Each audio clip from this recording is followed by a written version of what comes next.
بسم اللہ الرحمن الرحیم اللہم صلی علی محمد وعلی آل محمد وبارک وسلم۔ اپنے سمیت ہر ایک سننے والے کو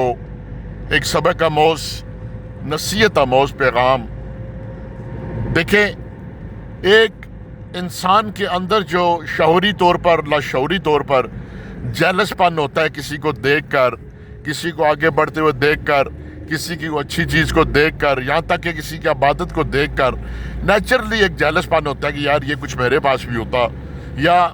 اور بھی تھوڑا سا ہمارے اندر کمزرفی آ جائے تو ہم کہتے ہیں یار یہ اس کے پاس کیسے آ گیا۔ یہ فطری امر ہے، یہ ہر انسان کے اندر قدرتی امر ہے وجود کے ساتھ۔ جو انسان دنیا میں آیا یہ اس کے اندر اس کے خمیر میں شامل ہے، اور اس سے لڑ کر ہی بندہ اس سے نجات حاصل کر سکتا ہے۔ کہ آپ اگر کسی کو ترقی پاتے ہو دیکھتے ہیں اور خوش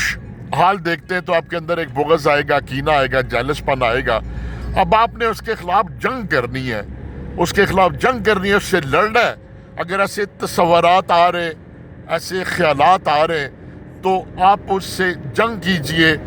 اور جنگ بھی ایسے کہ آپ اپنے ضمیر کو جھنجھوڑیے،